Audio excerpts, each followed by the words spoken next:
जब जीवन आसान होता है, जब सब कुछ ठीक चल रहा होता है, तब भगवान पर विश्वास रखना आसान होता है।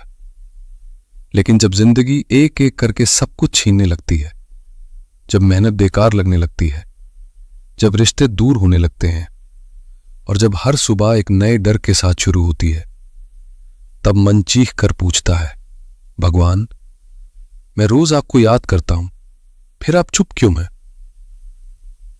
आज की यह कथा इसी प्रश्न का उत्तर है।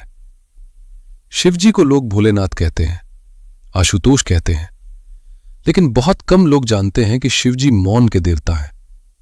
वह तुरंत कुछ नहीं देते, वह पहले इंसान को उसकी सीमाओं से मिलवाते हैं, क्योंकि शिवजी जानते हैं जो खुद को जान ले वही संसार को जीत सकता है। साधारण भक्त था, नाम था रुद्र, ना बहुत पढ़ा लिखा ना बहुत अमीर, लेकिन दिल से सच्चा।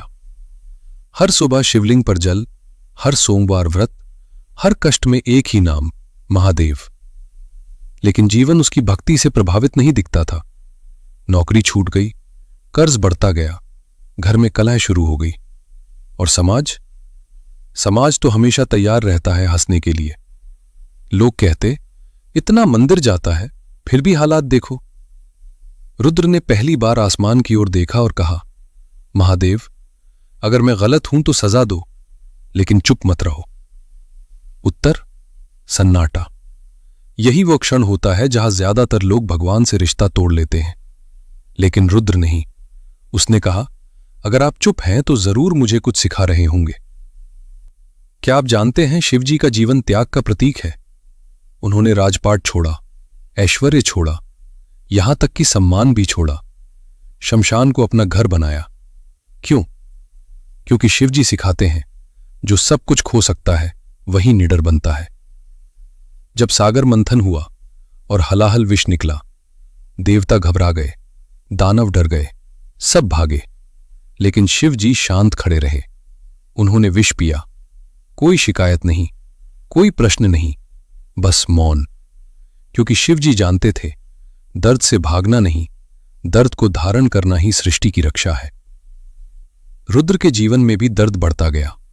एक रात वह टूट गया, रोते हुए शिवलिंग के सामने बैठा और बोला, महादेव, अब और सहने की ताकत नहीं बची। उस रात कोई चमत्कार नहीं हुआ, कोई रोशनी नहीं, कोई आवाज नहीं, लेकिन अगली सुबह रुद्र बदला हुआ था। समस्या वही थी, पर डर चला गया था। लोग वही थे, पर असर खत्म हो गया था, क्योंकि शिवजी ने उसे अकेले खड़े रहना सिखा दिया था।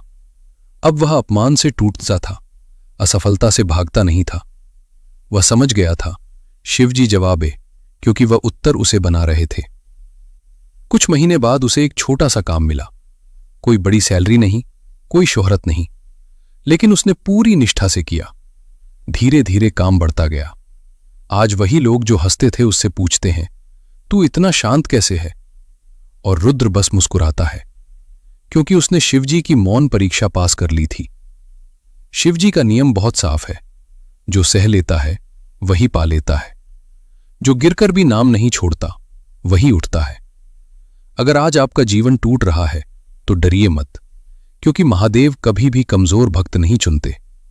वह उन्हें चुनते हैं जो दर्द को साधना बना सके। याद रखिए, अगर शिवजी चुप हैं तो वह आपको नजरअंदाज नहीं कर रहे, वह आपको अगले स्तर के लिए तैयार कर रहे हैं।